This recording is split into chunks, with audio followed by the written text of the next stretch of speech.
ülkenin her bir köşesinde karşılık bulduğunu, heyecan yarattığını gösteriyor. Evet, umut HDP'dir. Umut kurduğumuz ittifaklardadır.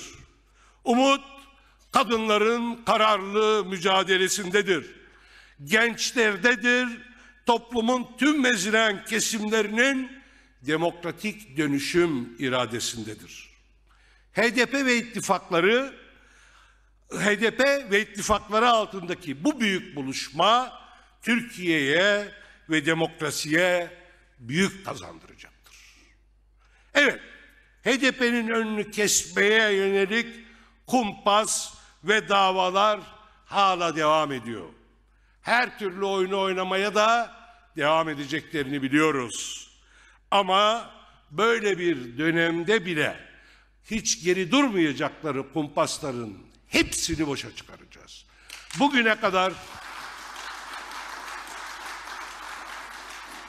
Bugüne kadar ne yaptılarsa, ellerinden geleni ardılarına koymadan neyi devreye soktularsa hepsine karşı direndik, yol bulduk.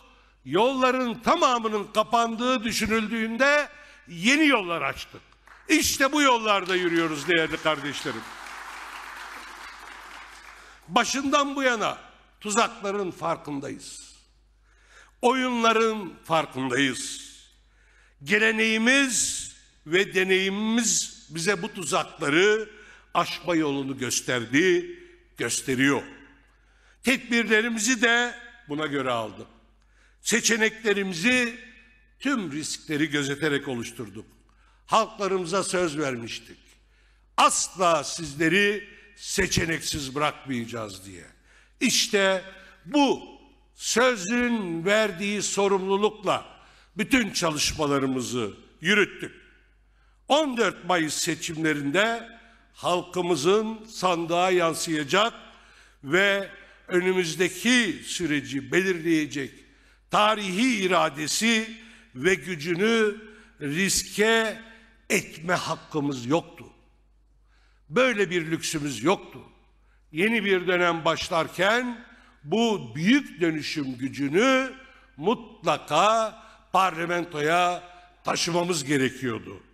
Evet, kapatma davası devam ederken başvurular yaptık. Bu davanın seçimden sonraya bırakılmasını meşru siyasal ve hukuksal gerekçelerle talep ettik.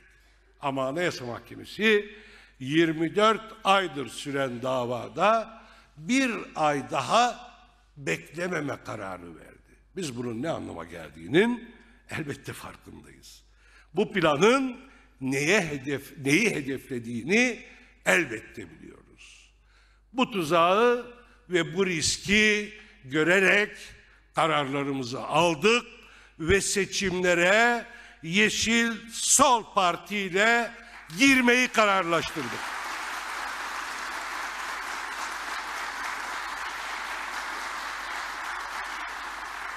Onlar akıllarınca tuzaklar oluştururken bizler aklın, inancın ve kararlılığın ışığında yürüdük. Evet, dediğim gibi bu dönem büyük değişimin eşiğinde olduğumuz bir dönemdir. Parlamento önümüzdeki dönemin çok önemli bir mekanı olacaktır. Hatta öznesi olacaktır.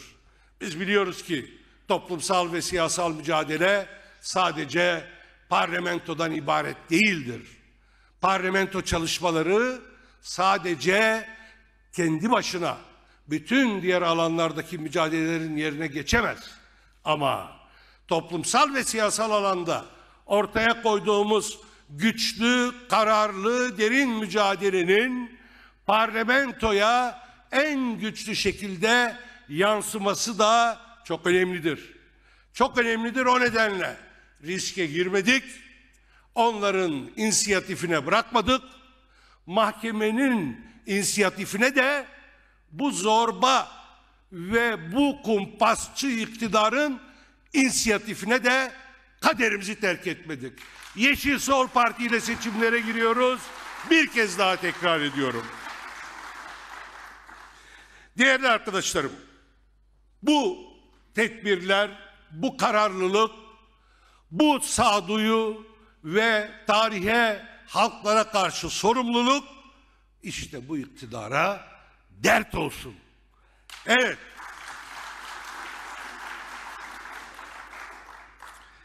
Bu iktidar bundan ders almaz biliyoruz.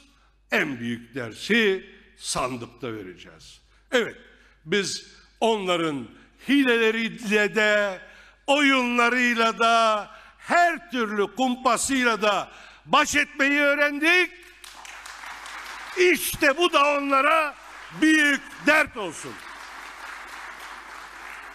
Sevgili yoldaşlarım, arkadaşlarım, Yeşil Sol Parti HDP'nin bileşeni partilerimizden biridir. 14 Mayıs seçimlerindeki adresimizdir. Seçim sandıklarındaki rengimizdir. Dostlar, yolumuz 3. yoldur. Yolumuz şimdi yeşilin ve solun yoludur.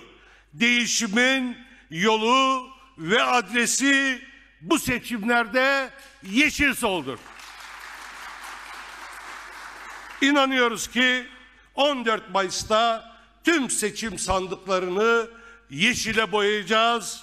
Mayıs'ın baharıyla yeşil solun baharı sandıklarda buluşacaktır. Emin olun bunu başaracağız sevgili kardeşlerim. Evet, geçtiğimiz hafta Emek ve Özgürlük İttifakı olarak Cumhurbaşkanlığı seçimleriyle ilgili içinde bulunduğumuz siyasal ve toplumsal şartları gözeterek tarihsel sorumluluğumuzun gereği olarak aday çıkarmama yönünde karar aldık ve bunu kamuoyuna açıkladık.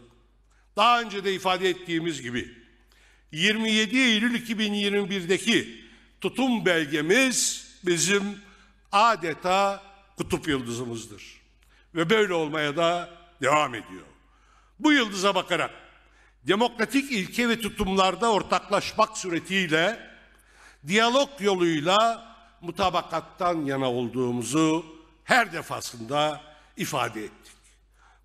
Bu tutumumuz aynı kararlılıkla, aynı sağlamlıkla devam ediyor. Cumhuriyetin 2. yüzyılına girerken Türkiye'yi güçlü demokrasiyle, büyük barışla buluşturmak, hak temelli toplumsal sözleşmeye bağlı yeni bir anayasal dönemi başlatmak, eşit yurttaşlığı, barışı, özgürlükleri ve adaleti bu topraklarda hakim ve kalıcı kılmak stratejik hedefimizdir. Bu stratejik hedefin somut ifadesi bu iktidarı göndermek ve bu düzeni değiştirmektir. Karşımıza hangi engelleri çıkarırlarsa çıkarsınlar, bu hedefe emin ve kararlı adımlarla yürümeye devam ediyoruz. Çünkü başta da söyledim, halklarımıza sözümüz var. Toplumun en geniş kesimlerince kabul gören köklü ve güçlü fikriyatımız, demokrasiden, barıştan ve eşitlikten yana ilkeli tavrımız, Türkiye'nin bugün beklediği, özlediği büyük değişim ve dönüşümün tam da kendisini ifade etmektedir. Bu ceberrut düzenden, yozlaşmış, çürümüş ve aynı zamanda çürüten talan düzeninden, savaş politikalarından, sömürden, her türlü ayrımcılıktan kurtulmak isteyen her bir insanımızın yüzünü döneceği yer, buluşacağı adres bizleriz.